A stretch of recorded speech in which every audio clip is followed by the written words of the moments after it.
إن الحمد لله نحمده ونستعينه ونستغفره ونعوذ بالله من شرور أنفسنا ومن سيئات أعمالنا من يهده الله فلا مضل له ومن يضلل فلا هادي له وأشهد أن لا إله إلا الله وحده لا شريك له وأشهد أن محمدا عبده ورسوله أما بعد فإن خير الحديث كتاب الله وخير الهدي هدي محمد صلى الله عليه وعلى آله وسلم وشر الأمور محدثاتها وكل محدثة بدعة وكل بدعة ضلالة وكل ضلالة في النار. قال الله تبارك وتعالى ولله الأسماء الحسنى فادعوه بها وذروا الذين يلحدون في أسمائه سيجزون ما كانوا يعملون. وقال جل وعلا وَلِلَّهِ الْمَثَلُ الْأَعْلَى وَهُوَ الْعَزِيزُ الْحَكِيمُ. میرے محترم دینی بھائیوں، نوجوان ساتھیوں اور قابل احترام ماں اور بہنوں، کافی دنوں کے بعد آج اس دینی مجلس میں ہم سب جمع ہیں،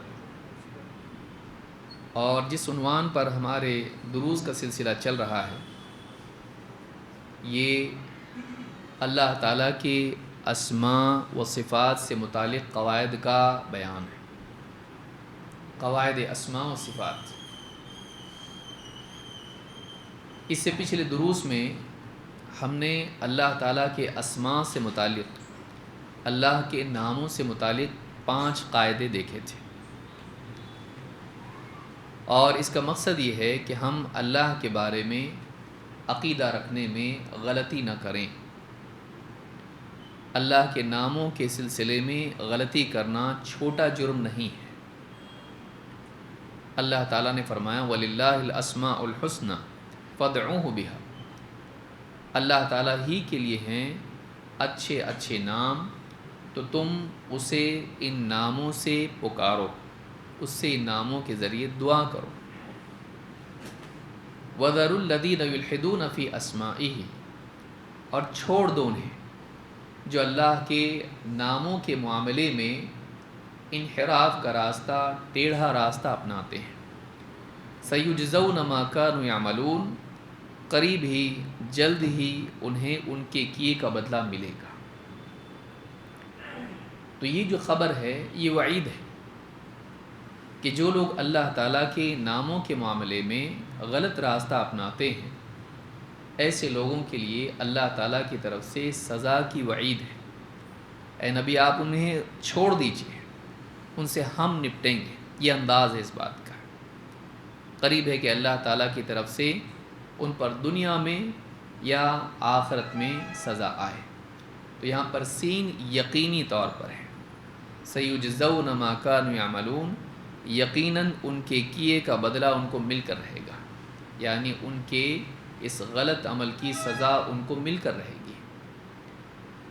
تو اس آیت میں اللہ تعالیٰ نے جہاں اپنے اسماء حسنہ کا ذکر کیا ہے، وہیں اللہ تعالیٰ نے یہ بھی بتایا کہ اس معاملے میں ٹیڑھا راستہ اپنانا اللہ کی سزا کا حقدار بناتا ہے.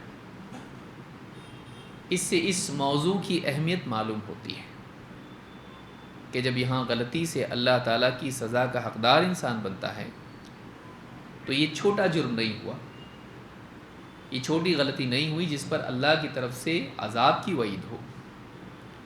لہٰذا ہمارے لیے ضروری ہو جاتا ہے کہ اللہ تعالیٰ کے اسماء و صفات کے باب میں ہم ٹیڑھے راستے کو پہچانیں تاکہ ہم اس غلط راستے سے بچ سکیں. اور اسی لیے اس عنوان کا انتخاب کیا گیا اور اسی لیے یہ سارے دروس ہو رہے ہیں. اس کی ایک وجہ یہ بھی ہے کہ ماضی میں اگر آپ دیکھیں تو بڑے بڑے فرقے اللہ تعالیٰ کے اسماء و صفات کے باب میں غلطی کرنے سے بنے. اللہ تعالیٰ کی صحیح معرفت نہ ہونا انسان کو شرک اور کفر تک لے جاتی ہے.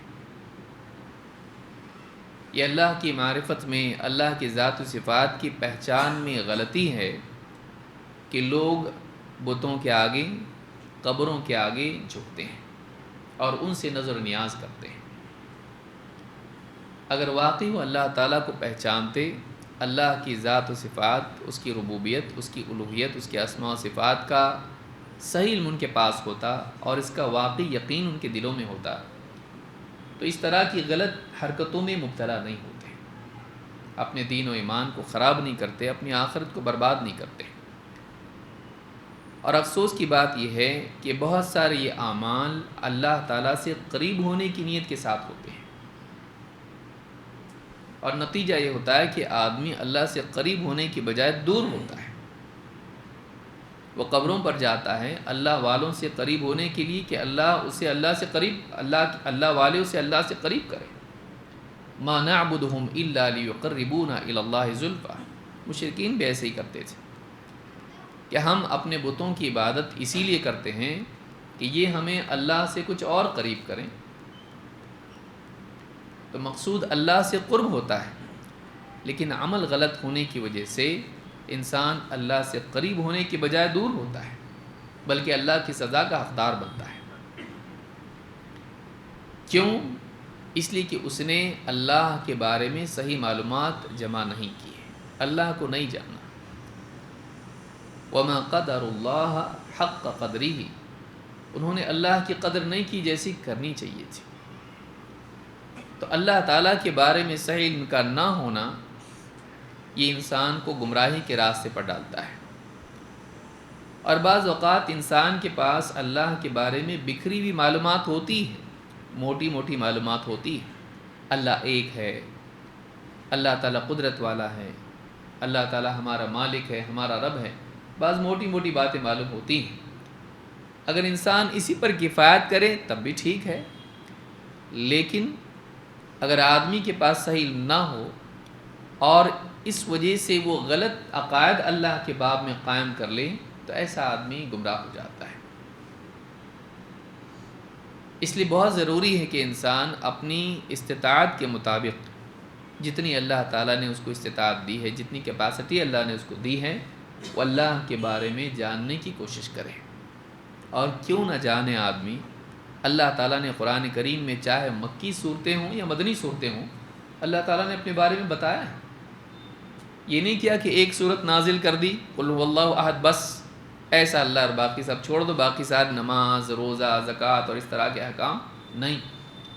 اللہ تعالیٰ نے قرآن کی چاہے مکی صورتیں ہوں یا مدنی صورتیں ہوں، اللہ تعالیٰ نے بندوں کو اپنے بارے میں بتایا، یہاں تک کہ وہ آیات جن میں کبھی نکاح کے معاملات ہیں، کبھی طلاق کے معاملات ہیں، کبھی تجارت کے معاملات ہیں، چھوٹے بڑے اسلام کے احکام ہیں، ان کے اخیر میں بھی اگر آپ دیکھیں تو اللہ تعالیٰ نے احکام بتانے کے ساتھ ساتھ آخری حصے میں اپنے بارے میں کچھ بتایا ہے، تاکہ بندہ جب اللہ کے حکم پر عمل کریں تو ساتھ ہی وہ اللہ تعالیٰ کے بارے میں استحضار کے ساتھ میں جان رہا ہو کہ ہمیں کس کے لیے عمل کر رہا ہوں، ہمارا اللہ کیسا ہے، سمیع ہے، بصیر ہے، علیم ہے، خبیر ہے، قوی ہے۔ اس طرح کی بہت ساری باتیں اللہ نے اپنے بارے میں بیان کی ہیں۔ اس سب کا حاصل یہ ہے، اور اس سب سے بات سامنے آتی ہے کہ بندے کے لیے ضروری ہے کہ وہ اللہ کے بارے میں جانے، کیونکہ قیامت کے دن بلکہ قبر میں ہی انسان کے لیے ایمان سب سے بڑی نعمت ہوگا۔ قبر میں سب سے پہلا سوال اللہ کے بارے میں پوچھا جائے گا، مر ربک، تیرا رب کون؟ یا ابو داؤد کی روایت میں ہے ما کنت تعبد، کس کی عبادت کرتا تھا؟ اگر آدمی صحیح طور پر اللہ کو پہچانتا تھا گمراہی سے بچ جائے گا، صحیح طور پر جواب دے گا، نہ صرف معلومات بلکہ یقین اس کا اگر صحیح رہا صحیح جواب دے گا۔ لیکن یقین کا مدار بھی معلومات پر ہوتا ہے، جس درجے کی صحیح معلومات ہوتی ہے اس درجے کا انسان کا یقین مضبوط بنتا ہے۔ اگر معلومات صحیح اور غلط ہو آدمی کا اعتقاد بھی خراب ہو جاتا ہے۔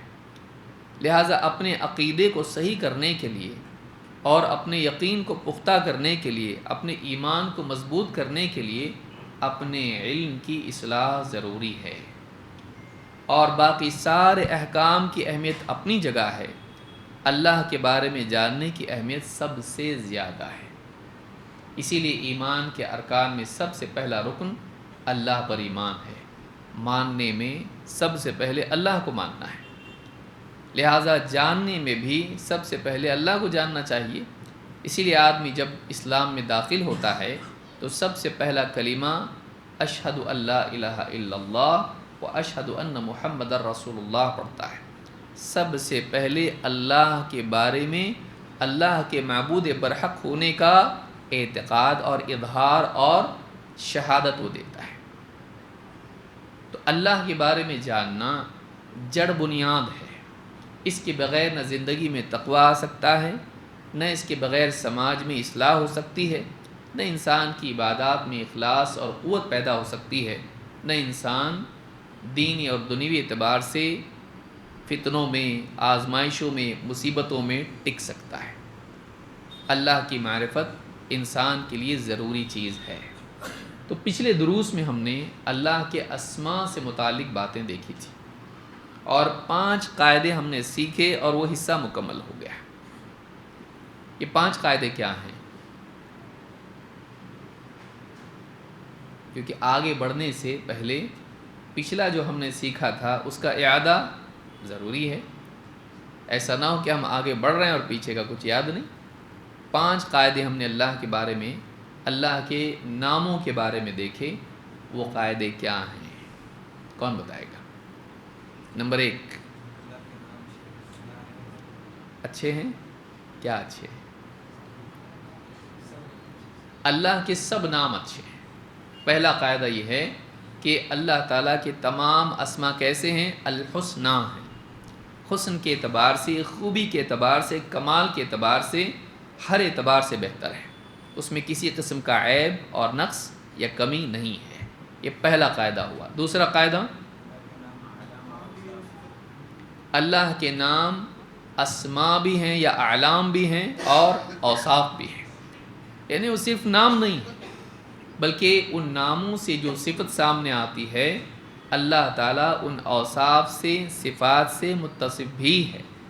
اگر اللہ کا نام السمیع ہے تو اللہ سنتا بھی ہے، اللہ کا نام البصیر ہے تو اللہ دیکھتا بھی ہے۔ تو وہ صرف نام نہیں ہے، صرف الفاظ نہیں ہے، بلکہ وہ اس کے جو معانی ہیں، اس سے جو صفت ظاہر ہوتی ہے، اللہ تعالیٰ اس صفت سے متصف بھی ہے۔ وہ اللہ کی صفات بھی ہیں جو اللہ کے نام ہیں۔ تو اللہ کے سارے نام اللہ تعالیٰ کی کسی نہ کسی صفت کو ظاہر کرتے ہیں اور ساتھ ہی وہ اللہ کے نام بھی ہیں۔ 3، اللہ کے تمام نام توقیفی ہیں۔ توقیفی ہے کا مطلب کیا ہے؟ کہ ان ناموں کے معاملے میں ہم کسی نام کا انکار نہیں کر سکتے، ماننا ضروری ہے، اور ہم اپنی طرف سے اللہ کو کوئی نام دے نہیں سکتے ہیں، کیونکہ اللہ کے ناموں کا معاملہ توقیفی ہے۔ جیسے ہم 5 نمازوں سے زیادہ چھٹی نماز کا اضافہ کر سکتے نہیں، تو جیسے احکام میں ہے ویسے عقائد میں بھی ہے۔ ہم اللہ کے ناموں میں سے جتنے نام معلوم ہیں، مذکور ہیں کتاب و سنت میں، اس پر اپنی طرف سے اضافہ نہیں کر سکتے ہیں کہ مجھے یہ نام بڑا اچھا لگتا ہے تو یہ نام میں اللہ کو دوں۔ اللہ کو ہم اپنی طرف سے نام نہیں دے سکتے ہیں، اللہ کے جو نام ہیں وہ ہیں۔ تو یہ تیسرا قاعدہ ہوا کہ معاملہ توقیفی ہے، تو ہم نہ مذکور کا انکار کر سکتے ہیں، نہ ہم اپنی طرف سے کسی نام کا اثبات کر سکتے ہیں۔ تو انکار بھی نہیں کر سکتے کہ اللہ کا کوئی نام ہے المتکبر۔ اب آدمی کہے کہ تکبر تو برا رہتا ہے اور آدمی کو متکبر نہیں ہونا چاہیے، تو پھر اللہ کا نام المتکبر کیسے ہو سکتا ہے؟ اور انکار کر دے آدمی اپنی عقل کی بنیاد پر، یہ سمجھتے ہوئے کہ یہ عیبدار ہے، تو یہ غلط ہوگا، کیونکہ اللہ تعالیٰ نے قرآن کریم میں یہ نام اپنے لیے بیان کیا ہے، بڑائی والا۔ انسان کے لیے بڑائی ٹھیک نہیں ہے، اس لیے کہ انسان کے پاس اپنا کچھ ہے نہیں، سب کچھ دیا ہوا ہے، اور اس کی بڑائی کمزوری سے شروع ہوتی ہے اور کمزوری پر ختم ہوتی ہے۔ انسان پیدا ہوتا ہے تو کمزور، اور آخری وقت میں بھی کیسا ہو جاتا ہے؟ کمزور۔ تو بڑائی کس کے لیے ہے؟ اللہ کے لیے۔ انسان کے پاس کمی، زیادتی، پھر کمی ہوتی ہے، اللہ کے ہاں کوئی کمی نہیں ہے۔ اللہ تعالیٰ اعلیٰ ہے، سب سے اوپر ہے۔ انسان کے لیے عروج بھی ہے، زوال بھی ہے، اس کے لیے قوت بھی ہے، ضعف بھی ہے، اس کے پاس زیادتی ہے تو کمی بھی ہے، تو بڑائی اس کے لیے نہیں ہے، اور اس کے پاس جو بھی ہے وہ اللہ کا دیا ہوا ہے، چاہے وہ علم ہو، چاہے وہ مال ہو، چاہے وہ خوبصورتی ہو، چاہے وہ دنیا کی کوئی اور نعمت ہو۔ وَمَا بِكُم مِّن نِّعْمَةٍ فَمِنَ اللَّهِ، تمہارے پاس جو بھی نعمت ہے وہ اللہ کی طرف سے ملی ہوئی ہے۔ تو انسان کا اپنا کچھ نہیں تو وہ کیوں بڑائی جتائے، وہ کیوں اترائے؟ تو اللہ تعالیٰ نے دیا ہے تو یہ اس کا اپنا نہیں ہے، لیکن اللہ کے پاس جو کچھ بھی وہ اللہ کا ہے۔ اللہ کی صفات میں زوال نہیں ہے، اللہ کی صفات ہمیشہ سے ہیں۔ اللہ علم والا ہے تو ہمیشہ سے، قدرت والا ہے تو ہمیشہ سے۔ انسان کا ایسا نہیں، تو اس کو گھمنڈ کرنا ٹھیک نہیں، لیکن اللہ تعالیٰ بڑائی والا ہے، واقعی بڑائی اسی کے لیے لائق ہے، تو اس کے لیے وہ نام برا نہیں ہے، اس کے لیے وہ صفت بری نہیں ہے۔ الکبریاء ردائی، حدیث میں کہ اللہ تعالیٰ فرماتا ہے بڑائی میری چادر ہے۔ تو جیسے چادر میں کوئی اپنے ساتھ کسی کو شریک نہیں کرتا ہے، اللہ تعالیٰ اپنی بڑائی میں کسی کو شریک نہیں کرتا ہے۔ ساری بڑائی، حقیقی بڑائی اللہ کے لیے۔ دنیا میں اگر کسی کو بڑائی ملی ہے علم کے اعتبار سے، مال کے اعتبار سے، عمر کے اعتبار سے، عہدے کے اعتبار سے، عارضی ہے، یہ عارضی ہے۔ لہٰذا یہاں پر یہ بات ہے کہ آدمی انکار بھی نہیں کر سکتا ہے کہ متکبر نام تھوڑا اچھا نہیں لگتا ہے، نعوذ باللہ، اور انکار کر دے اللہ کے لیے، نہیں کر سکتا ہے۔ جو مذکور ہے اس کو ماننا پڑے گا، اور اپنی طرف سے کوئی نام دے بھی نہیں سکتا ہے۔ تو یہ بات تیسرے قاعدے میں ہم کو معلوم ہوتی ہے۔ نمبر 4، اللہ کے اسماء کے لیے کوئی عدد معین نہیں ہے، یعنی اللہ کے جو نام ہیں کسی خاص عدد میں محصور نہیں ہے۔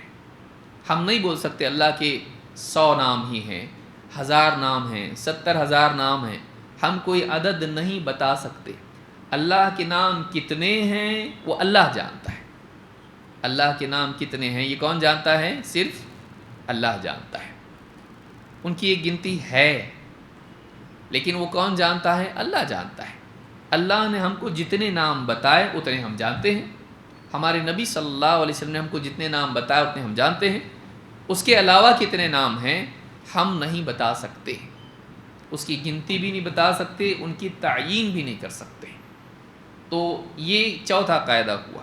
پانچواں قاعدہ یہاں سے الہا جائز ہے، جائز ہے نہیں جائز ہے۔ اللہ کے ناموں کے معاملے میں الحاد سے بچنا ضروری ہے۔ الحاد کیا ہے؟ میلان، ڈیویشن جس کو آپ کہتے ہیں، جس کو اردو میں انحراف کہتے ہیں۔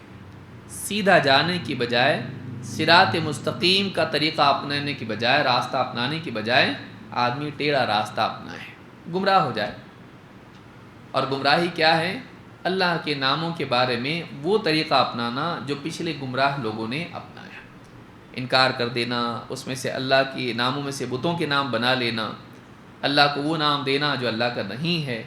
تو اس طرح کی ساری چیزیں جو ہیں یہ کیا ہیں؟ یہ الحاد ہیں، اس سے بچنا ضروری ہے۔ تو یہ 5 قاعدے ہم نے دیکھے۔ اللہ کے تمام اسماء حسنی ہیں، اللہ کے اسماء اعلام بھی ہیں، اوصاف بھی ہیں، اللہ کے تمام اسماء توقیفی ہیں، اور اللہ تعالیٰ کے سارے اسماء کسی خاص عدد میں محصور نہیں ہیں، یعنی ہم نہیں جانتے کتنا اس کا عدد ہے۔ اور 5ویں چیز یہ کہ اللہ کے اسماء کے باب میں، اس معاملے میں ہم کو الحاد سے بچنا چاہیے۔ اس کے علاوہ اور بھی قاعدے ہیں جو علماء نے بیان کیے، کبھی انشاءاللہ اور زیادہ تفصیل سے ان کو ہم دیکھیں گے، تھوڑی سی اس میں دقت سمجھنے میں آ سکتی ہے، اس لیے آگے کے مرحلے میں اس کو ہم دیکھ سکتے ہیں۔ آج سے ہم دوسرا حصہ شروع کریں گے، اللہ تعالیٰ کی صفات کا باب، اور اللہ کی صفات سے متعلق قواعد ہیں۔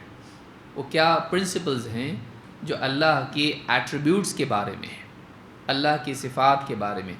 اللہ کی صفت، اللہ کیسا ہے، اللہ سنتا ہے، اللہ دیکھتا ہے، اللہ جانتا ہے، اللہ قدرت والا ہے، اللہ حکمت والا ہے۔ اس طرح کی جتنی باتیں اللہ کے بارے میں قرآن و سنت میں آئی ہیں کہ اللہ کیسا ہے، اللہ کے بارے میں معلومات، تو یہ ساری چیزیں کیا ہیں؟ اللہ تعالیٰ کی صفات ہیں، یہ اللہ کی صفات ہیں کہ اللہ کیسا ہے. تو اللہ کے بارے میں جو اللہ نے خود بتایا یا اللہ کے رسول صلی اللہ علیہ وسلم نے بتایا کہ اللہ ایسا ہیں، تو اللہ تعالیٰ کی وہ کیا ہیں؟ صفات ہیں. لیکن اس معاملے میں بھی کچھ قاعدے ہیں جن کو یاد رکھنا ضروری ہے. پہلا قاعدہ اس باب میں یہ ہے کہ اللہ کی صفات کمال ہیں اور ان میں کسی بھی اعتبار سے کوئی نقص نہیں. اللہ کی جتنی بھی صفات ہیں یہ ساری صفات پرفیکشن والی ہیں، ان میں کوئی ڈیفیکٹ نہیں ہے، کوئی کمی اور نقص اس میں نہیں ہے.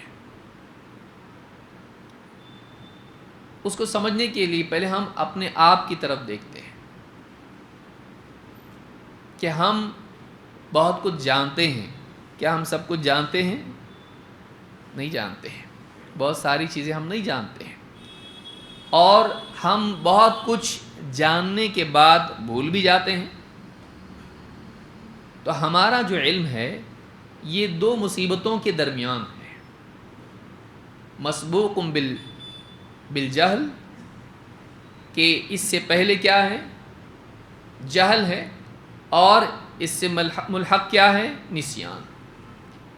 یعنی ہمارے علم سے پہلے جہالت ہے اور ہمارے علم کے بعد نسیان ہے.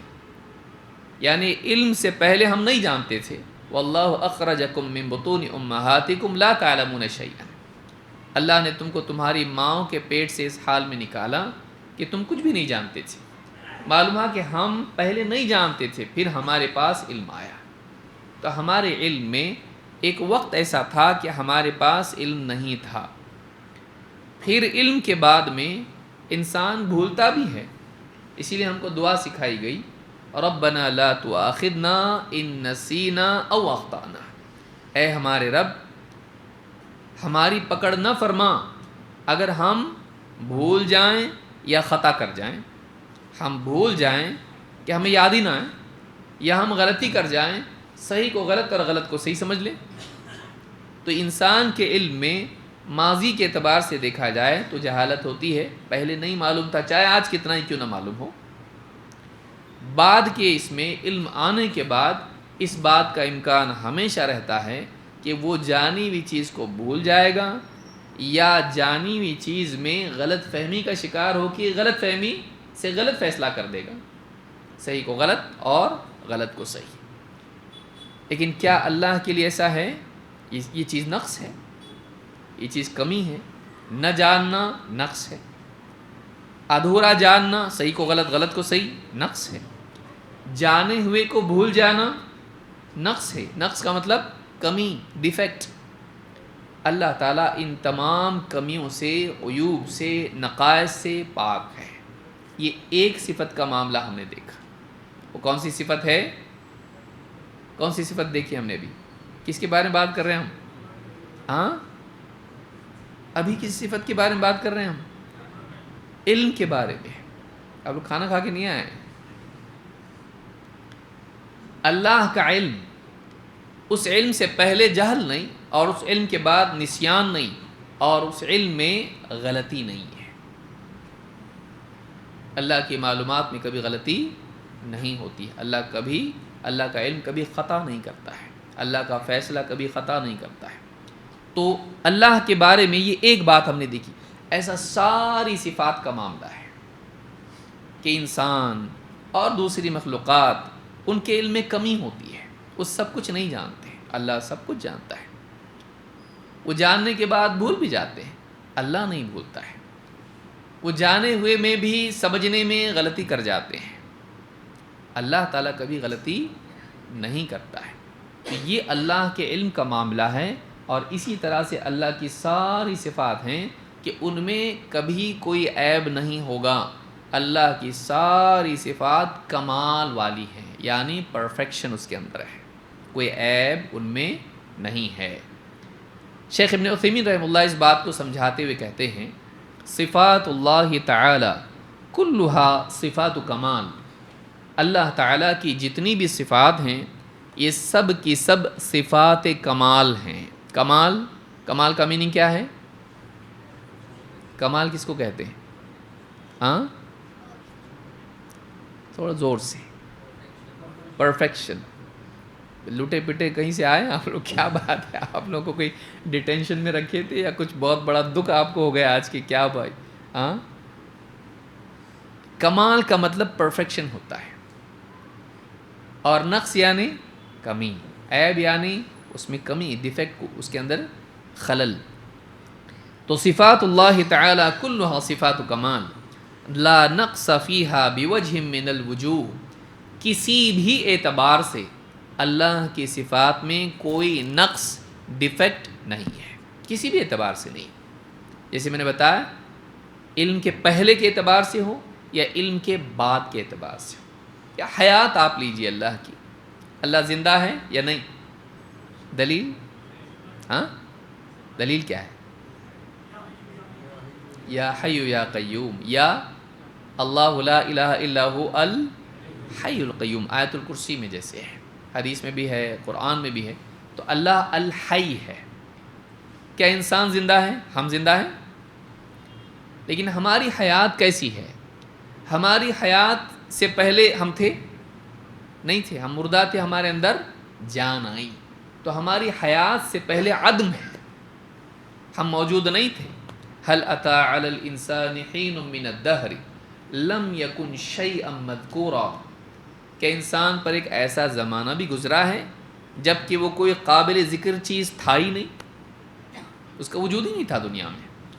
تو انسان کے وجود سے پہلے وہ نہیں تھا، وہ عدم سے وجود میں آیا. بدیع السماوات والارض، اللہ تعالیٰ آسمان و زمین کا پیدا کرنے والا ہے، اس طور پر کہ وہ نہیں تھے، اللہ نے پیدا کیا. بدیع، عدم سے وجود میں لانے والا. تو نہیں تھا، مخلوقات نہیں تھی، پھر وہ پیدا کی گئی. پھر اس میں جاندار بھی ہیں، بے جان بھی ہیں.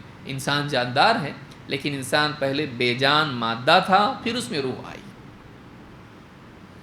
پھر اس حیات کے بعد اس کے لیے کیا ہے؟ ہمیشہ رہنے والے ہم لوگ.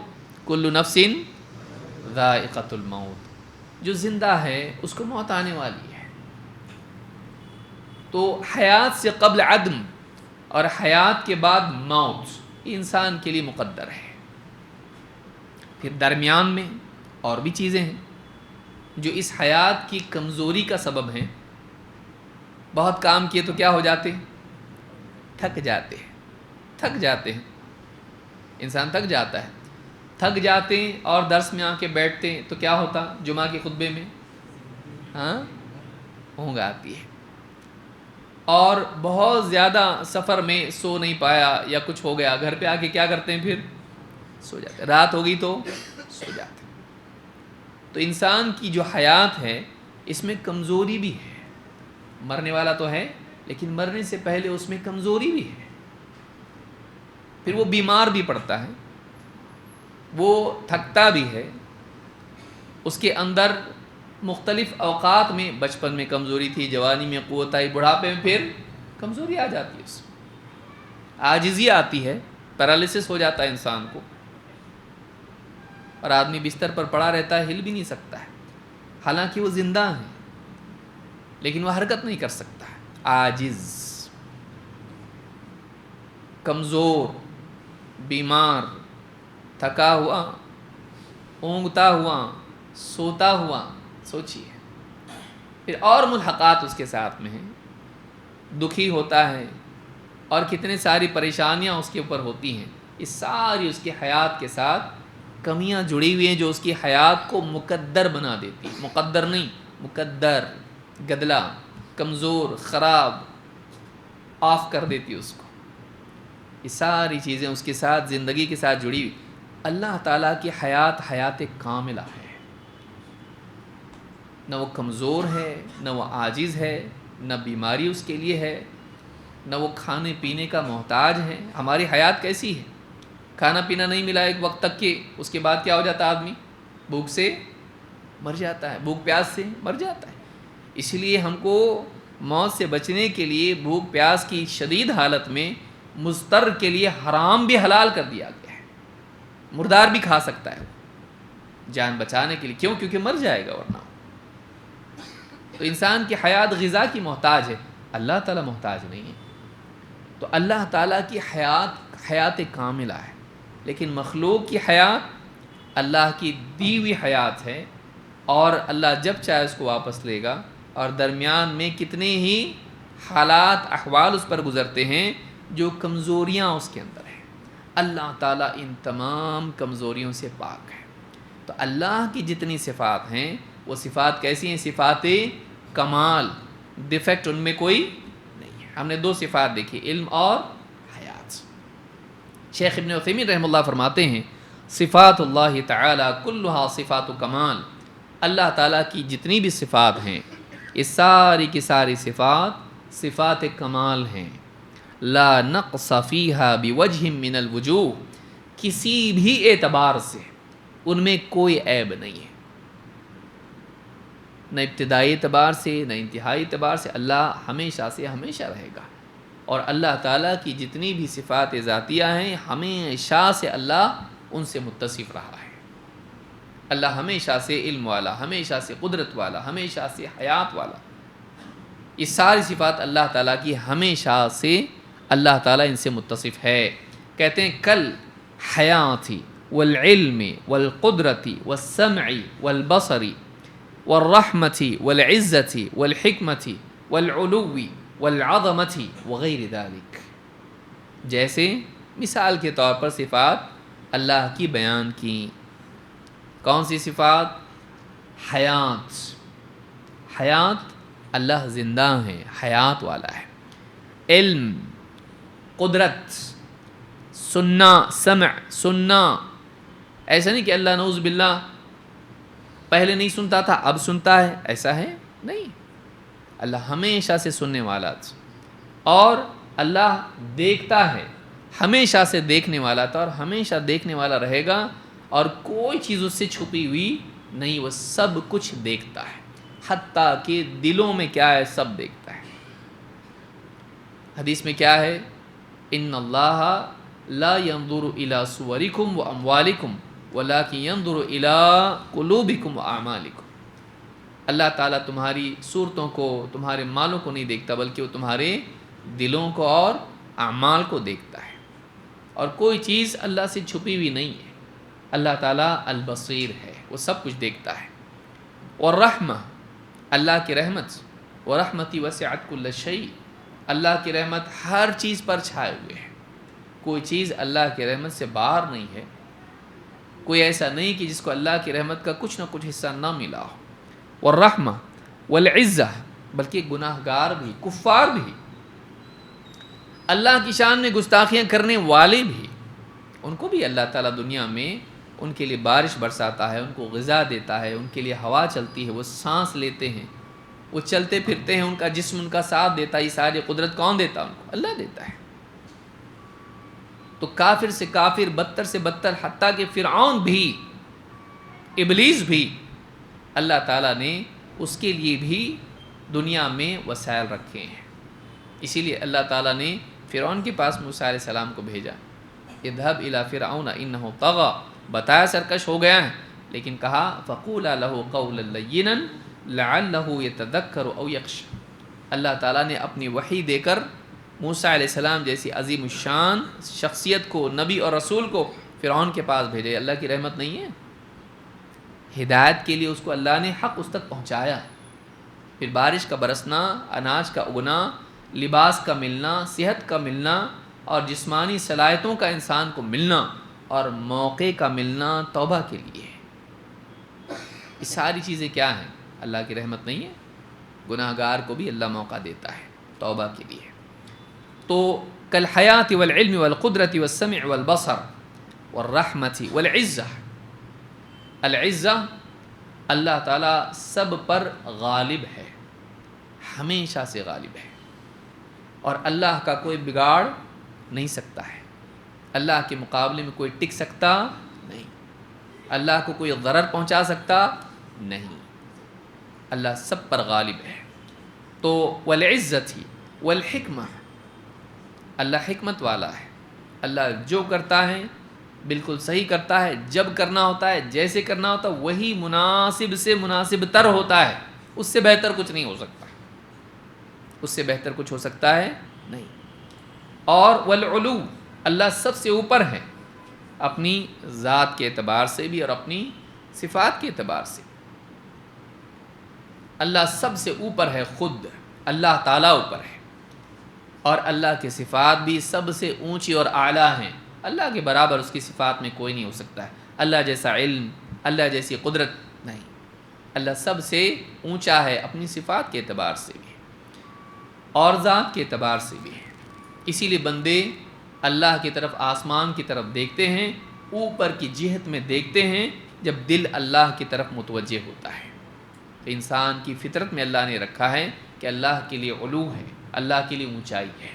سبح اسم ربک الاعلی، اللہ تعالیٰ کے لیے سبحان ربی الاعلی ہم سجدے میں کہتے ہیں۔ تو اللہ کے لیے العلو مطلق ہے اور صفات کے اعتبار سے بھی۔ تو العلو والعظمہ، اللہ تعالیٰ عظیم ہے، سب سے بڑا ہے، سب سے زیادہ احترام کا مستحق ہے، ہر اعتبار سے بڑائی اس کے لائق ہے۔ تو اللہ تعالیٰ العظیم ہے وغیر ذالک، اور اس کے علاوہ اور بہت ساری صفات ہیں جن کا یہاں بیان نہیں ہوا۔ یہ صفات بطور تحدید نہیں بیان کی گئی اتنے ہی بس اس میں اللہ کامل ہے، نہیں، بلکہ یہ صفات بطور مثال بیان کی گئی ہیں۔ اس کے علاوہ اور بہت ساری صفات ہیں جن میں اللہ تعالیٰ کامل ہے، جن صفات میں اللہ تعالیٰ کو کمال حاصل ہے۔ تو یہ بات شیخ ابن عثیمین رحمہ اللہ نے کہی ہے۔ اللہ تعالیٰ کی صفات کے لیے اللہ ذات و صفات کے اعتبار سے کمال سے متصف ہے، وہ ہر اعتبار سے کامل ہے، اس کی صفات میں کمال ہے۔ اس کی دلیل کیا ہے؟ قرآن کریم میں اللہ تعالیٰ سورۃ النحل میں آیت نمبر 60 میں فرماتا ہے وَلِلَّهِ الْمَثَلُ الْأَعْلَى وَهُوَ الْعَزِيزُ الْحَكِيمُ، وَلِلَّهِ الْمَثَلُ الْأَعْلَى، اللہ کے لیے سب سے اعلیٰ ترین مثال، بات، وصف ہے۔ وَهُوَ الْعَزِيزُ الْحَكِيمُ، اور وہ العزیز ہے، الحکیم ہے۔ اس کو ہم آگے جا کے دیکھیں گے۔ اس آیت کی تفسیر میں حافظ ابن کثیر رحمہ اللہ فرماتے ہیں المثل الاعلیٰ سے مراد کیا ہے؟ سب سے اعلیٰ مثال کہتے ہیں الکمال المطلق من کل وجہ، الکمال المطلق من کل وجہ، الٹیمیٹ کمال ہر اعتبار سے۔ بعض اوقات کمال جو ہوتا ہے وہ نسبی ہوتا ہے۔ پوری کلاس میں سب سے اسمارٹ بچہ یہ ہے، پورے شہر میں سب سے مالدار یہ ہے، ہمارے خاندان میں سب سے سخی یہ ہے۔ یہ مطلق نہیں ہوا، یہ ریلیونٹ ہوا، ایک محدود دائرے میں آپ نے اس کو رکھا، خاندان میں، کلاس میں، شہر میں، ملک میں، دنیا میں۔ مطلق نہیں ہے یہ کیا ہے؟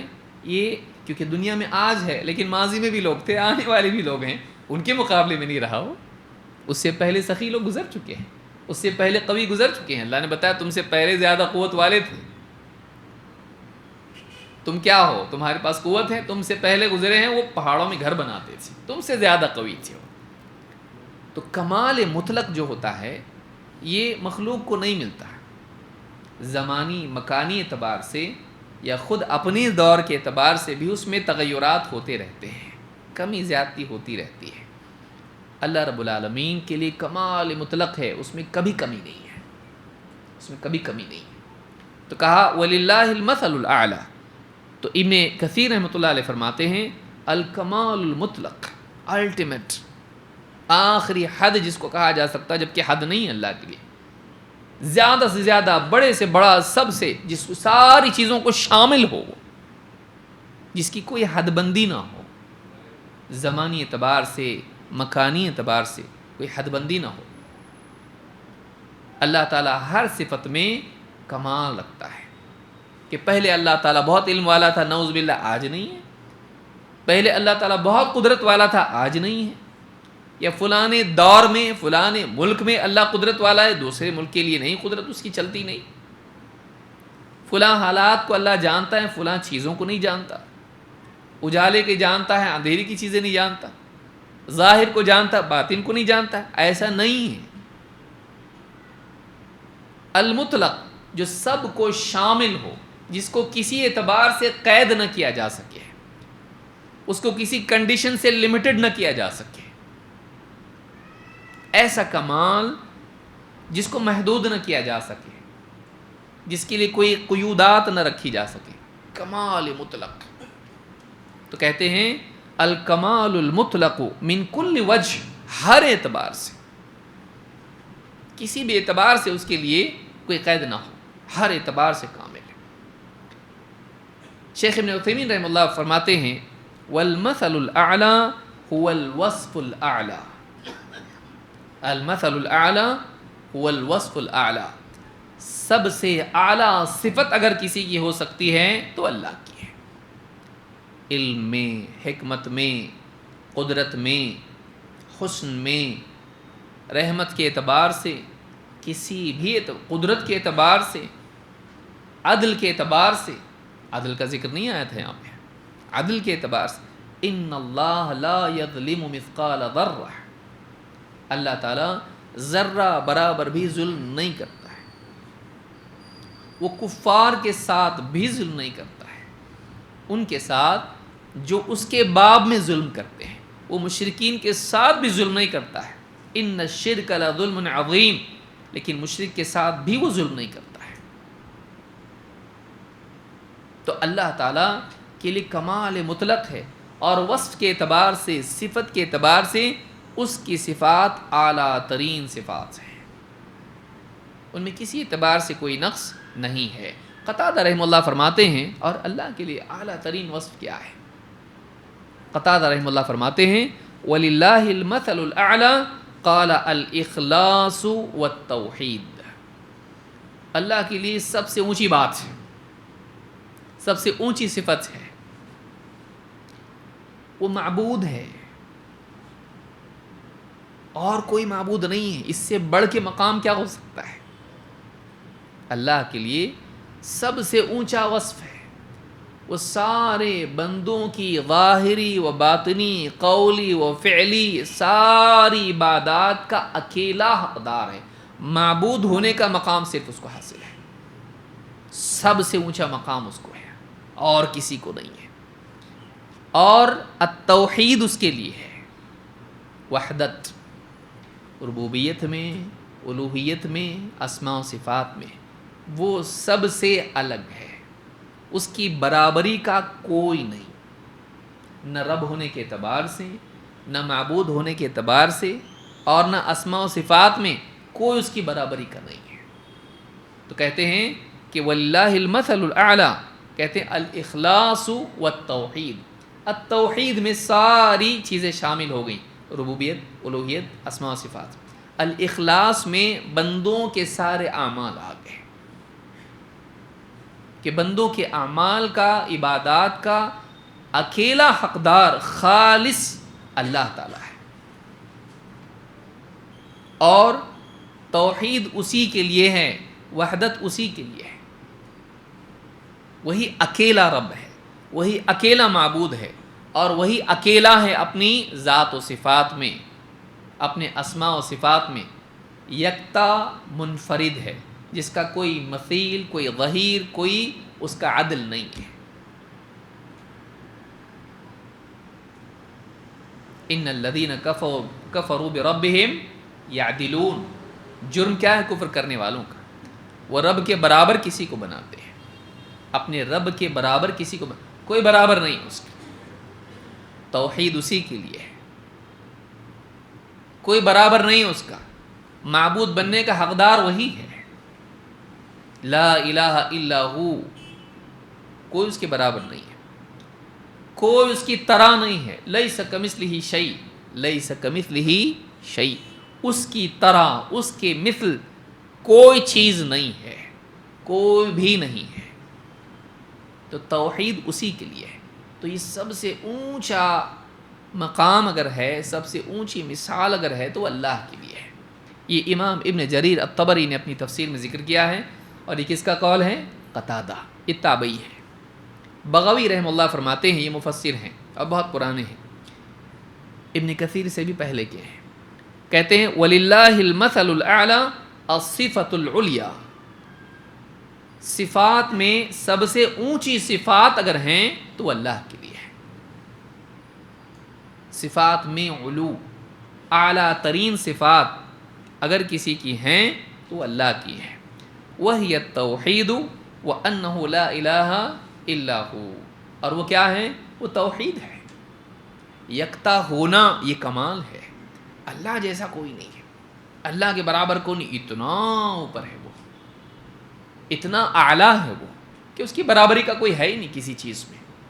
تو الوصف الاعلیٰ، الکمال المطلق یا التوحید جس کو آپ کہیں، سب سے اوپر ہونا، یکتا ہو جانا، اس کی برابری تک کوئی پہنچ نہیں پائے، کوئی اس کی برابری کا نہ ہو، سب سے اعلیٰ وہ ہے، وہی التوحید وانہ لا الہ الا ہو۔ تو یہ الاخلاص کی تفسیر یہاں امام البغوی کریں کہ اس کے سوا کوئی عبادت کا حقدار نہیں ہے، وہ اکیلا بندوں کی ساری عبادات کا حقدار ہے، یہ مقام کسی اور کو نہیں ہے، یہ مقام انبیاء کو بھی حاصل نہیں، یہ مقام فرشتوں کو بھی حاصل نہیں ہے، یہ مقام کسی مخلوق کے لیے نہیں ہے، تو یہ سب سے اونچا مقام ہے، یہ سب سے اونچی صفت ہے، اسی لیے افضل الذکر لا الہ الا اللہ، اللہ کو یاد کرنے کا سب سے بہترین طریقہ یہ ہے کہ بندہ اللہ کی الوہیت کے ساتھ اس کو یاد کرے، سب سے افضل ذکر لا الہ الا اللہ ہے، سب سے اعلیٰ ترین، اسلام میں آتے وقت بھی یہ ہے، دنیا سے جاتے وقت بھی یہ ہے، سب سے کامیاب ترین چیز جو بندہ کر سکتا ہو، جس کے ذریعے کامیاب ہو جائے، سب سے بڑی معرفت بندے کے لیے اللہ کی ہے کہ وہ معبود کے طور پر اللہ کو مانے، اسی لیے اسی کا اقرار کرایا جاتا ہے، سب سے اعلیٰ ترین بات اللہ کے بارے میں جو بولی جاتی ہے وہ کیا ہے؟ لا الہ الا اللہ، لا الہ الا اللہ، اسی لیے سارے انبیاء اسی کی دعوت دیتے ہیں، سارے نبی اسی کی دعوت دیتے ہیں، یہ امام البغوی نے بات کہی۔ ایک اور جگہ اللہ تعالیٰ نے قرآن کریم میں یہی بات بیان کی ہے، سورہ الروم میں آیت نمبر 27 میں اللہ تعالیٰ فرماتا ہے وَلَهُ الْمَثَلُ الْأَعْلَى فِي السَّمَاوَاتِ وَالْأَرْضِ وَهُوَ الْعَزِيزُ الْحَكِيمُ۔ عجیب بات ہے کہ اس آیت میں بھی اور پچھلی آیت میں بھی اللہ کے لیے اونچی مثل یا مثال کا ذکر اللہ نے کیا، اور العزیز اور الحکیم یہ دو نام اللہ نے بیان کیے۔ اللہ کا انتخاب کبھی بھی یوں ہی نہیں ہوتا ہے، اس کا کچھ خاص معنی ہوتا ہے۔ العزیز اور الحکیم شاید آج ہم نہیں دیکھ پائیں گے، اس کو ہم کو آگے دیکھنا پڑے گا، لیکن ہم المثل الاعلیٰ کو آج سمجھنے کی کوشش کریں گے۔ اس آیت کی تفسیر میں عبداللہ ابن عباس رضی اللہ تعالیٰ عنہ کہتے ہیں وَلَهُ الْمَثَلُ الْأَعْلَى فِي السَّمَاوَاتِ، قرآن میں اللہ نے کیا فرمایا؟ اللہ کے لیے اعلیٰ ترین مثال ہے آسمانوں میں بھی اور زمین میں بھی، وہ العزیز ہے، زبردست غلبے والا، اور الحکیم ہے، بڑے حکمت والا ہے، حکمت والا ہے۔ کہتے ہیں اس کا مطلب کیا ہے کہ اللہ کے لیے بہترین اعلیٰ ترین مثال ہے، کہتے ہیں یقول ابن عباس کیا کہتے ہیں لیس کمثلہ شیء، اللہ کے مثل کچھ بھی نہیں ہے، سب سے اونچی بات اللہ کے لیے کیا ہے؟ سب سے اونچی مثال یہ اللہ کے لیے کہ اس کے کوئی مثل ہے ہی نہیں، اللہ کی اعلیٰ ترین تعریف ہے، اللہ جیسا کوئی ہے ہی نہیں، اللہ کے برابر کوئی ہے ہی نہیں، اللہ جیسا، اللہ سے بہتر تو بہت دور کی بات، اللہ جیسا کوئی نہیں ہے، اللہ کے برابر کوئی نہیں ہے، لیس کمثلہ شیء، وہ یکتا ہے، منفرد ہے، اللہ کے لیے سب سے اونچی مثال ہے۔ امام ابن جریر الطبری نے اپنی تفسیر میں اس کو ذکر کیا اور اس کی سند حسن ہے۔ شیخ عبد الرحمن ابن ناصر السعدی رحمہ اللہ کہتے ہیں، یہ شیخ ابن عثیمین کے استاذ ہیں، کہتے ہیں ولی، اب یہ بہت عمدہ بات ہے جس کو یاد رکھنا چاہیے، المثل الاعلیٰ، آدمی کہے گا اللہ تعالیٰ کے لیے تو مثال نہیں ہونا چاہیے نا، اور یہاں کہا جا رہا ہے کہ بہترین مثال، سب سے اونچی مثال اللہ کے لیے ہے، اور ایک جگہ ہم کو کہا جا رہا ہے کہ لیس کمثلہ شیء، بلکہ اللہ نے خبر نہیں، حکم کے طور پر بھی کہا فلا تضربوا للہ الامثال، اللہ کے لیے مثالیں مت گھڑو، اور یہاں کہا جا رہا ہے کہ اللہ کے لیے سب سے اونچی مثال ہے، تو مثال نہیں، مثال ہاں کیا؟ قرآن کو سمجھنا ضروری ہے، اور اسی لیے اہل علم کے کلام سے استفادہ ضروری ہے، اپنے دل سے نہیں سمجھنا۔ دل والے جو علم والے ہیں، جن کے دلوں کو اللہ تعالیٰ نے بل وآیات بینات فی صدور الذین اوتوا العلم، بلکہ یہ قرآن، یہ وحی، یہ کھلی آیتیں ہیں جو ان لوگوں کے سینوں میں ہیں جنہیں علم دیا گیا ہے۔ اہل علم سے کبھی اپنا تعلق توڑنا نہیں چاہیے، سلف کے فہم سے دین کو سمجھنا چاہیے۔ تو اب کیا ہے مطلب، اللہ کے لیے مثال ہے نہیں ہے؟ آئیے دیکھتے ہیں کیا کہتے ہیں۔ کہتے ہیں اپنی تفسیر میں، تفسیر سعدی میں کہتے ہیں، تیسیر الکریم الرحمن، کہتے ہیں وَلِهَذَا كَانَ أَهْلُ الْعِلْمِ يَسْتَعْمِلُونَ فِي حَقِّ الْبَارِ قِيَاسَ الْأَوْلَى۔ کہتے ہیں یہ آیت ہے، اس آیت کی وجہ سے اہل علم اللہ کے بارے میں، الباری اللہ کے ناموں میں سے ہے، الخالق الباری المصور، اللہ الباری ہے، موجودات کو، مخلوقات کو وجود میں لانے والا ہے۔ اس کی تفسیر کبھی ہم انشاءاللہ تفصیل سے دیکھیں گے۔ تو برأ، خلق، برأ، اور اس طرح سے الفاظ الگ الگ آتے ہیں اس کے لیے۔ تو کہتے ہیں کہ اہل علم ہمیشہ اللہ تعالیٰ کے باب میں قیاس اولا کا استعمال کرتے ہیں۔ فیقولون کل صفت کمال فی المخلوقات فخالقها احق بالاتصاف بها على وجه لا يشاركه فيها احد۔ مخلوق میں جو بھی خوبی ہے، ان کا خالق ان خوبیوں سے زیادہ متصف ہے ان کے مقابلے میں، لیکن اس کے ساتھ ان صفات میں کوئی اس کا شریک نہیں ہے۔ اس کو سمجھیں گے آگے جا کے۔ وَكُلُّ نَقْصٍ فِي الْمَخْلُوقِ يُنَزَّهُ عَنْهُ، اور ہر وہ نقص جو مخلوق میں ہوتا ہے اللہ تعالیٰ کو اس سے پاک مانا جائے گا۔ فَتَنزِيهُ الْخَالِقِ، یعنی اس کو اس سے منزہ ہونا چاہیے۔ فَتَنزِيهُ الْخَالِقِ عَنْهُ مِن بَابِ أَوْلَى وَأَحْرَى، مخلوق میں جو بھی عیب ہے جو اس میں نہیں ہونا چاہیے تھا، اس کو پاک ہونا چاہیے اس عیب سے، اللہ تعالیٰ اس عیب سے اس کے مقابلے میں زیادہ پاک ہے۔ تو اس کو کہتے ہیں قیاس اولا، اس سے بڑھ کر، برابر نہیں۔ مثال کے طور پر، اب کئی مثالیں ہیں، 2-3 مثالیں ہم لوگ اس کو دیکھیں گے انشاءاللہ۔ اللہ کے نبی صلی اللہ علیہ وسلم نے ایک مرتبہ کچھ قیدی لائے گئے، تو قیدیوں میں ایک عورت کو اللہ کے نبی صلی اللہ علیہ وسلم نے دیکھا کہ وہ اپنا بچہ تلاش کر رہی تھی، اور اتنا زیادہ اس کو اپنے بچے کا شوق تھا کہ میرا بچہ مجھ کو مل جائے۔ جو بھی بچہ اس کو ملتا اس کو سینے سے لگا لیتی اور دودھ پلاتی۔ اللہ کے نبی صلی اللہ علیہ وسلم نے جب اس عورت کو دیکھا تو حضرت عمر بن خطاب رضی اللہ تعالیٰ سے پوچھا، یہ جو عورت ہے کیا یہ اپنے بچے کو آگ میں ڈال سکتی ہے؟ تو عمر رضی اللہ تعالیٰ نے کہا کہ اللہ کے رسول، جب تک اس کا بس چلے کبھی بھی ایسا نہیں کر سکتی ہے۔ اگر اس کے اختیار میں ہو، اپنی اولاد کو آگ میں کیسا ڈالے گی؟ کہا کہ اللہ تعالیٰ اپنے بندوں پر، بعض روایتوں میں اولیاء پر، اس سے زیادہ رحیم ہے۔ ایمان والے بندے، اللہ تعالیٰ یہ جو عورت اپنے بچے پر جتنی رحیم ہے، اس سے زیادہ اللہ تعالیٰ اپنے بندوں پر، ایمان والے بندوں پر رحیم ہے۔ تو یہاں پر کیا ہے؟ یہ قیاس اولا، اس کی طرح نہیں۔ اس کی طرح ہو گیا تو کیا ہو گیا؟ دونوں برابر ہو گئے۔ یہ ہے نا رحیم، ہاں اللہ اس سے زیادہ رحم والا ہے، اس سے بڑھ کر اللہ تعالیٰ رحم کرنے والا ہے۔ تو اس کو کہتے ہیں کہ سامنے دکھنے والی ایک خوبی اس کو بیان کر کے اور پھر کہنا اللہ اس سے زیادہ ہے۔ تو اہل علم جو اللہ کے بارے میں اوصاف بیان کرتے ہیں، اور خود نبی صلی اللہ علیہ وسلم نے ایسا کیا۔ اسے آپ دیکھیے، آپ نے کیا فرمایا؟ اللہ تعالیٰ اپنے بندے کی توبہ سے اس سے بھی زیادہ خوش ہوتا، اس کی طرح خوش ہوتا، اس سے بھی زیادہ خوش ہوتا ہے جیسے وہ آدمی جو سفر میں تھا اور اپنے اونٹ کو وہ چھوڑ کے پیڑ کے نیچے سو گیا. اونٹ کے اوپر اس کا سارا کھانا پینا زاد راہ تھا. اونٹ چلا گیا. اٹھا جب تو دیکھا اونٹ غائب. ڈھونڈا ڈھونڈا ڈھونڈا ڈھونڈا ڈھونڈا نہیں ملا. مایوس ہو کے پھر سے وہیں آ کے واپس لیٹ گیا. اب موت ہی آئے گی ریگستان میں, کوئی ٹرین تو آنے والی نہیں.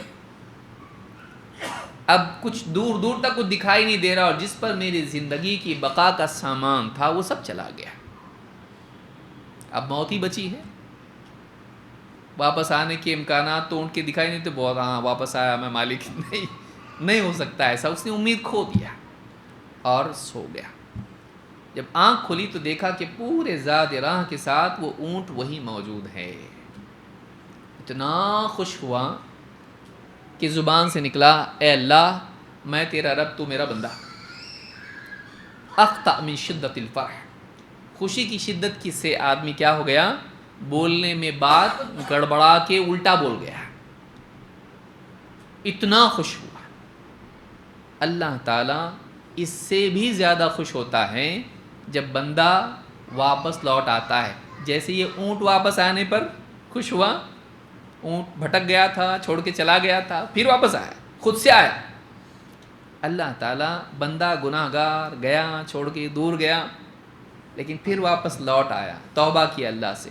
اللہ تعالیٰ اس سے بھی زیادہ خوش ہوتا ہے. اس کی طرح نہیں, اس سے بھی زیادہ خوش ہوتا ہے. اور حدیث میں آپ دیکھیے اللہ کے نبی صلی اللہ علیہ وسلم نے فرمایا کہ مومن غیرت مند ہوتا ہے, اور اللہ تعالیٰ اس سے زیادہ غیرت مند ہوتا ہے. مومن سے بھی زیادہ غیرت مند. تو اس کو قیاس اولا کہتے ہیں. یا آپ نے بتایا ایک عورت آئی, کہا اللہ کے رسول میری ماں نے, ایک روایت میں باپ نے نظر کی تھی کہ ایسا ایسا ہوگا تو میں ایسا کروں گا, تو کیا میں اپنی ماں کی طرف سے نظر ادا کروں تو اس کو فائدہ ہوگا؟ تو آپ نے کہا تمہارا کیا کہنا ہے, اگر تمہاری ماں کا قرض ہوتا تو کیا تم ادا نہیں کرتی؟ ماں مر جاتی قرض چھوڑ کے, جس کسی کا قرض دینا ہے بھائی, تو کیا تم اس کے بعد اس کا قرض نہیں دیتی؟ کہا کہ ہاں قرض دینا پڑے گا, اولاد اس کا قرض چکائے گی. تو کہا کہ اللہ کا قرض اس سے زیادہ حقدار, اتنا ہی نہیں, اس کے برابر نہیں, اس کی طرح نہیں, بلکہ کیا کہا اللہ زیادہ حقدار ہیں قضا کا. تو اس کو کہتے ہیں جب یہ ہے نا تو اس سے بڑھ کے یہ ہے, تو اس کو کہتے ہیں قیاس اولا. تو اللہ کے لیے بندوں کے بارے میں یہ بات بتا کہ نبی صلی اللہ علیہ وسلم نے کہا اس سے زیادہ, اس سے بڑھ کر خوبیوں کے بارے میں یا عیوب سے پاک ہونے کے باب میں. تو اس کو یعنی قیاس اولا کہتے ہیں. تو اللہ کے بارے میں ہمیشہ سے علماء یہ کرتے آئے کہ بندوں میں خوبیاں ہیں, علم ہے, قدرت ہے, رحمت ہے, اللہ اس سے زیادہ رحم والا ہے, اللہ اس سے زیادہ علم والا ہے, اللہ اس سے زیادہ عدل کرنے والا ہے, اللہ اس سے زیادہ حقدار ہے. اس طرح سے اللہ کے بارے میں بولا جاتا ہے. تو اللہ کے لیے سب سے اونچی مثال ہے, اس سے بہتر, اس سے بہتر, اس سے بہتر اللہ تعالیٰ ہے. اللہ سب سے بہتر ہے, اللہ تعالیٰ سب سے بہتر ہے. واللہ خیر و ابقا. جادوگروں نے کیا کہا تھا, اللہ سب سے بہتر ہے اور زیادہ باقی رہنے والا ہے. بقا کسی کے لیے نہیں ہے, سب فنا ہونے والے ہیں. بقا اللہ کے لیے ہے, زیادہ باقی رہنے والا ہے, ہر باقی رہنے والے سے زیادہ باقی رہے گا. خیرن, اللہ بہتر ہے, کوئی اچھا ہے بھی نہ اگر, اللہ اس سے اچھا ہے. اسی لیے اللہ نے پہلی وحی میں کیا کہا, اقرأ وربک الاکرم, پڑھ اور تیرا رب بڑا, ترجمے میں عام طور سے کیا آتا, کریم ہے. ترجمہ اس کا واقعی ایسا ہوگا کہ ہر کرم کرنے والے سے زیادہ کرم کرنے والا ہے, کیونکہ کیا ہے اس میں تفضیل ہے. یہ نہیں کہ اللہ کرم کرنے والا ہے, نہیں, کوئی بھی اگر کرم کرنے والا ہو, احسان کرنے والا ہو, کریم ہو, اللہ تعالیٰ اس سے بڑھ کے کرم کرنے والا ہے, الاکرم. تو یہ ساری باتیں بتاتی ہیں کہ اللہ تعالیٰ کے لیے بہترین اوصاف ہیں. جو اوصاف مخلوق میں ہیں رحمت کے اعتبار سے، علم کے اعتبار سے، قدرت کے اعتبار سے، اللہ تعالیٰ چاہے جو بھی عدل و انصاف کے اعتبار سے، اللہ تعالیٰ اس سے بہتر، اس سے بڑھ کے ہے. اور جو عیوب ہیں مخلوق اس سے بچتی ہے، ظلم سے، جھوٹ سے، اور اسی طرح سے دھوکے سے، اور اس طرح کی جتنی بھی چیزیں ہیں، اللہ اس سے زیادہ پاک ہے. اللہ تعالیٰ ان سے زیادہ ان چیزوں سے پاک ہے. جب تو ظلم پسند نہیں کرتا ہے، اللہ تعالیٰ کیسے ظلم پسند کرے گا؟ سمجھ میں آ رہی بات کہ اللہ تعالیٰ ان عیوب سے اور پاک ہے. تو اللہ تعالیٰ کے لیے کیا ہے؟ المثل الاعلیٰ. سمجھ میں آئی بات کہ اللہ کے لیے سب سے اونچا وصف ہے. اللہ سب سے اعلیٰ اور سب سے اوپر ہے، سب سے اونچا ہے، سب سے بہتر ہے. اللہ تعالیٰ، اللہ کے برابر کوئی نہیں ہے. اور اسی لیے ابن عباس رضی اللہ تعالیٰ عنہ کا قول کیا ہے؟ لیس کمثلہ شیء. اللہ تعالیٰ کے لیے سب سے اونچا وصف ہے کا مطلب کیا ہے؟ سب سے اونچی مثال یہ ہے کہ اللہ تعالیٰ کے برابر، اللہ کے مثل کوئی ہے ہی نہیں. اتنا اونچا اللہ، اتنا اچھا ہے کہ اللہ کے علم میں، اس کی قدرت میں، اس کی رحمت میں، اس کی حکمت میں، اس کے عدل و انصاف میں، ساری چیزوں میں اللہ جیسا کوئی نہیں ہے. اللہ جیسا کوئی نہیں. ان اللہ جمیل یحب الجمال. اسی لیے جنت کی اعلیٰ ترین نعمت کیا ہے؟ للذین احسنوا الحسنى وزیادہ. زیادہ کہ جو لوگ بھلائی کریں ان کے لیے بھلائی جنت ہے، اور زیادہ ہے رؤیت اللہ ہے. جب بندہ اللہ کو دیکھے گا تو جنت کی ساری نعمتیں بھول جائے گا، بس اللہ کو دیکھتا رہے گا. اللہ تعالیٰ اتنا جمیل ہے. ان اللہ جمیل یحب الجمال. اللہ جمیل ہے اور جمال کو، خوبصورتی کو پسند کرتا ہے. تو اللہ رب العالمین کے لیے اعلیٰ ترین وصف ہے، اللہ کے لیے سب سے اونچی مثال ہے، اور اللہ تعالیٰ کے لیے کمال مطلق ہے. اللہ رب العالمین ہم سب کو صحیح فہم عطا فرمائیں. مزید باتیں انشاءاللہ ہم آنے والے درس میں دیکھیں گے. اقول ھذا واستغفر اللہ لی ولکم.